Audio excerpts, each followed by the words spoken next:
Let's bring in our guest tonight. Joining us tonight, retired police lieutenant and host of Blue Lives Radio, Randy Sutton is with us. Randy has over 3 decades of experience in law enforcement, served for the Princeton Police Department in my home state of New Jersey, the Las Vegas Metro Police Department, and he helps wounded officers and their families through his foundation, The Wounded Blue. Also with us, former police officer and sheriff's deputy, Joe Ested. There he is. Joe's been a corrections officer, police officer, investigator, sheriff's deputy. He was elected vice president of the police union, served in Afghanistan as a police advisor and instructor for the Afghan police training program. He's also the author of the book, Police Brutality Matters. Joe and Randy, great to have you both back with us tonight. Our first story comes from WXYZ in Detroit. A former candidate for mayor accused of spitting on police.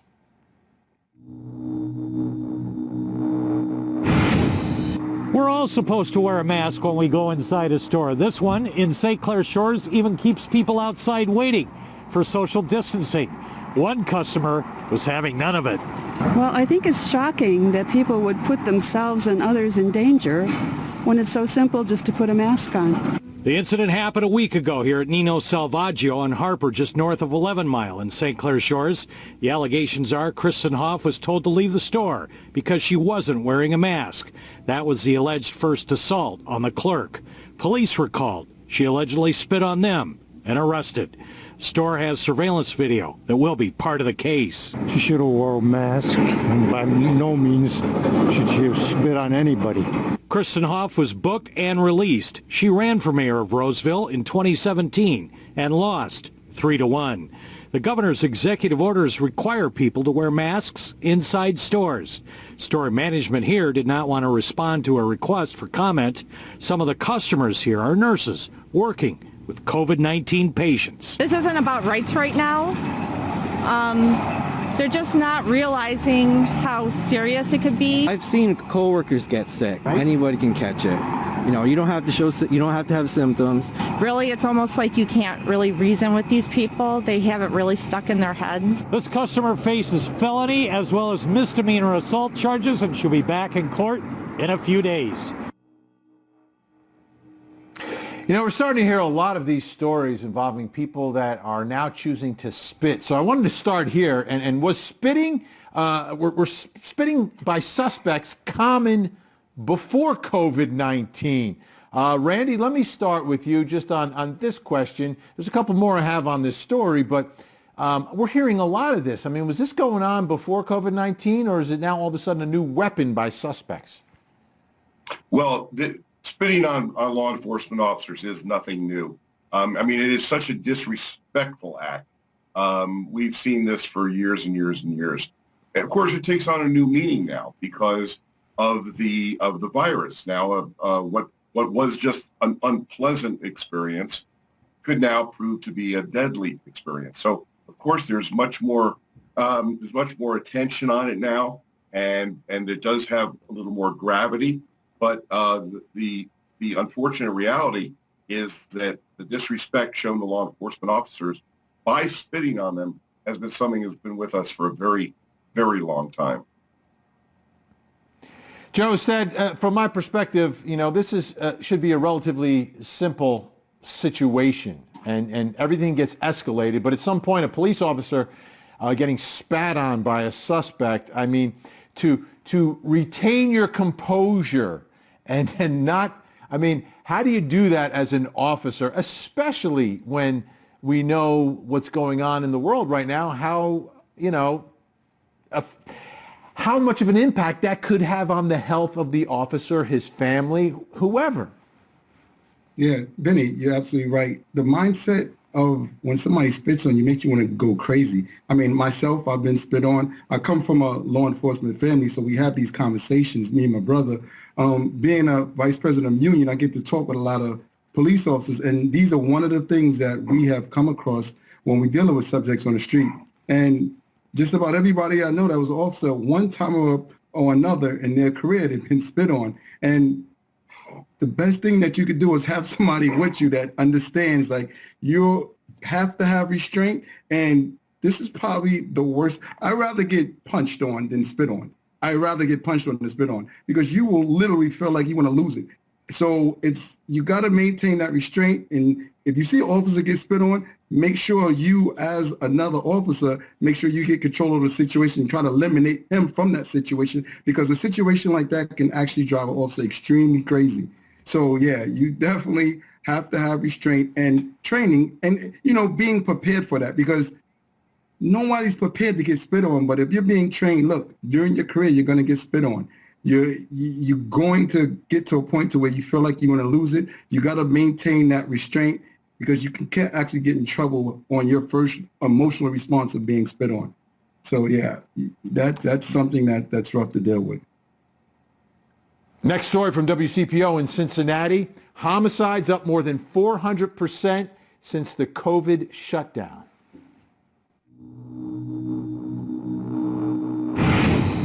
According to Mayor Cranley, 30 more people died this April than April of last year. And he says one of the reasons for this uptick is all the extra time on people's hands, including younger people not in school and adults out of work.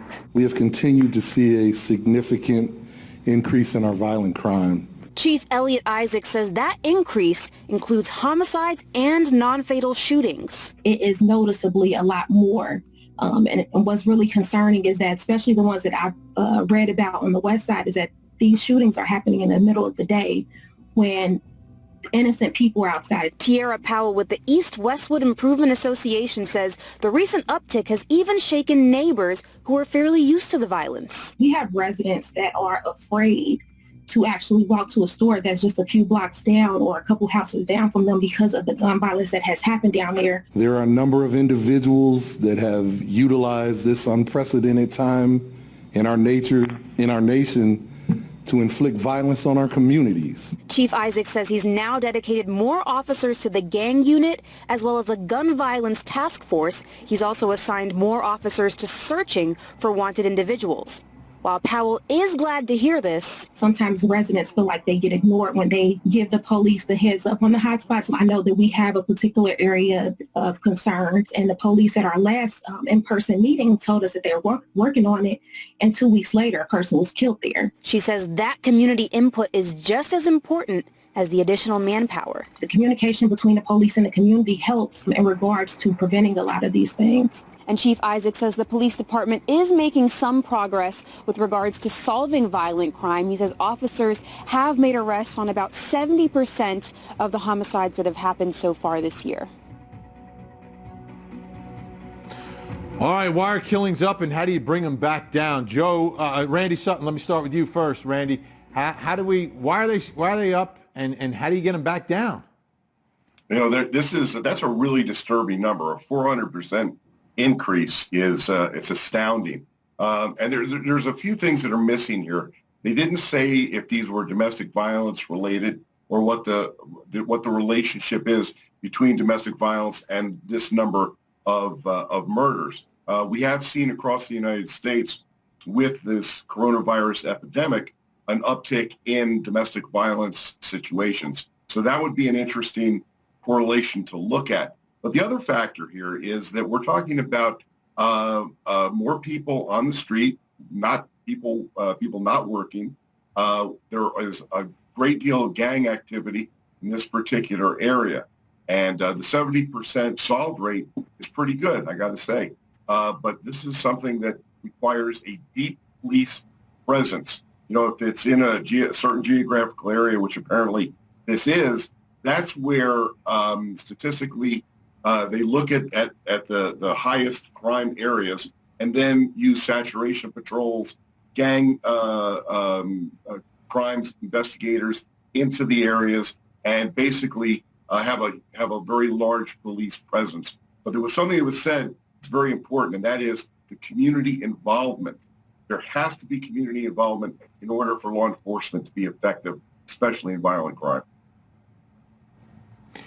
Joe, the COVID shutdown to keep people safe, and ironically, people are less safe here. And they're also talking about the fact that more people are dying as a result of the uptick in homicides than are dying from COVID. So How do you bring those numbers back down? You got to manage this stuff. How do you do it? Yeah, I think what happened with COVID, one of the key factors that I realized as a police officer, during the summertime, everybody's out, everybody's home. Crime normally naturally rises in the summertime. And then when you add the pandemic, people indoors, the unemployment rate has jumped, skyrocketed up. You have to take those all in consideration when we start talking about crimes. Because when people are out of work, people are going to start resulting to a lot of criminal activity. And when you have criminal activity, you're just going to have a whole rash of crimes happening. So what we need to do, and, on an economic level, as far as getting people back to work, that's a plus. But on the law enforcement end, you got to maintain your community relations with the community, because the community knows when something happens before the police do. So it's very important to maintain that relationship with the community, have a heavy police presence, and, just pretty much just do police work, show some enforcement, just keep a heavy presence, because I don't think, it's going to change until the day we live in now in this corona atmosphere, that changes. So if this is going to become the new norm, we got to figure out a way to get people back to work. And that's one of the main factors. When you start talking about poverty and people out of work, crime is definitely going to rise. And I don't know, just having a heavy presence with police is going to actually stop it. So we control the poverty, we control the crime. The other part of this that Randy pointed out, I'm shocked by the 70% solve rate that they're talking about, because everyone's wearing a mask in public now. I mean, that's like standard gear. I mean, everyone's wearing a mask. All right, so you got unemployment, people don't have money, people don't have jobs, they're all wearing masks in public. I mean, I don't know how you're going to solve any of these, but apparently they are in Cincinnati, and that's a good sign. The bad sign is the numbers are so high. All right, we got more to talk about. We're going to take a look at what's happening in New York. Who's getting arrested for social distancing? Is there a difference based upon the color of your skin? Surprising new study when we come back. The way they tossed my son in the street, broke ribs, stood on his head like if though he was nothing. It just sickens me. It sickens this whole community. And I speak for everyone. We're outraged about this. All right, this is what's happening in New York, and these are arrests and confrontations that are to a certain extent related to social distancing rules in New York City. It's one of the stories we're covering tonight in Crime Time, where we bring in our own experts to give us some insight into these stories. Still with us, Randy Sutton, retired police lieutenant, host of Blue Lives Radio, and Joe Ested, former police officer, former sheriff's deputy, now represents the vice president of the union, of the police union, doing important work there. All right, next story, as I said, from New York, WPIX, more than 90% of social distancing arrests are minorities.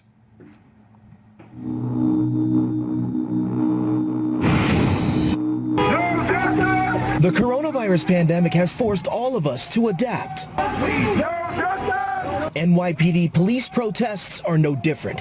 Dozens of protesters and community leaders formed a caravan that pulled up on police precinct station houses in Brooklyn Thursday before arriving at Manhattan's Lower East Side.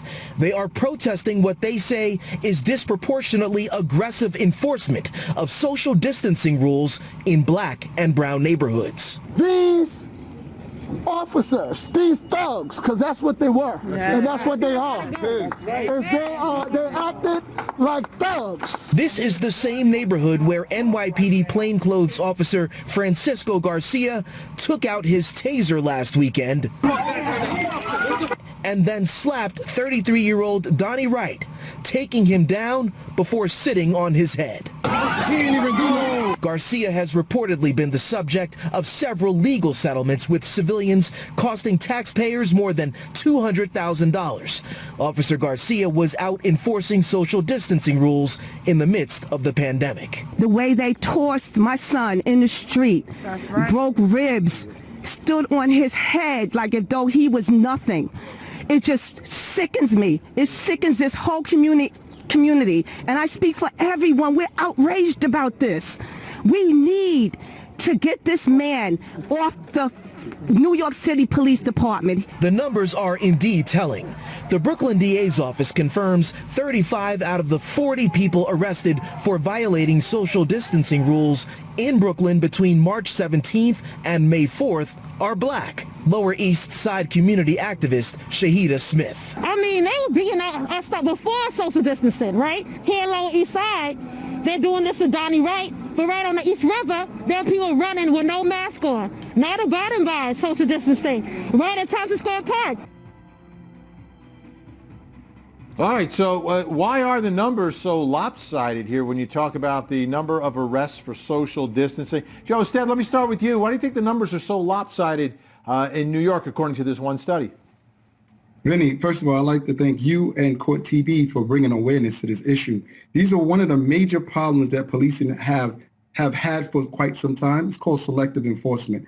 I was born and raised in New York City. Broken windows, stop and frisk. It was a huge disproportionate enforcement when it comes down to black and brown community. The police department, they targeted those communities for enforcement. You know, it's a big numbers. It's a money's game. When we can generate hundreds of millions of dollars by going out and locking up brown and black people when it comes down to selective enforcement, because these people, the community don't vote, and they have a problem when it comes down to how to complain when it comes down to, I'm a big advocate of, if we're going to enforce a rule, let it be across the board. But the numbers don't lie. We have a huge problem when it comes down to selective enforcement. And, you know, you see Officer Garcia, this guy had several different complaints already. He cost the taxpayers of New York City hundreds of thousands of dollars already.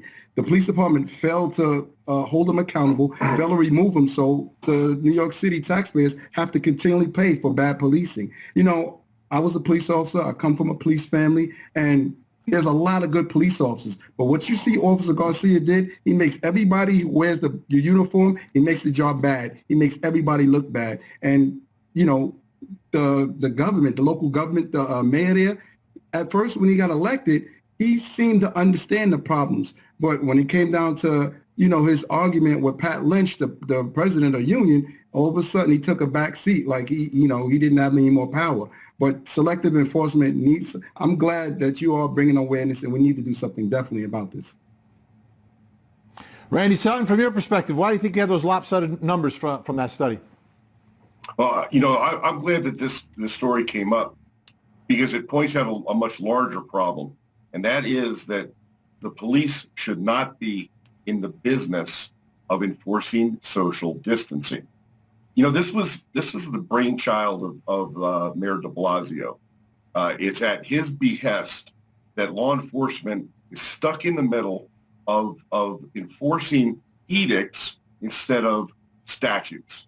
And the fact of the matter is that the police union, both the PBA and the Sergeants Benevolent Association, have come out and demanded an end to putting police in the business of social distancing enforcement. This is a no-win situation for law enforcement. And when you get into enforcement activity, whether it's writing a ticket or it's making an arrest, every time you have a confrontation, it has a possible outcome of getting physically violent. So this is not the place where cops need to be, and the mayor owns this problem. All right. Thank you so much. Randy Sutton, Joe Ested, appreciate your time tonight. When we come back, folks, a lot more left in the show. Once again, you are watching Court TV Live, your front row seat to justice.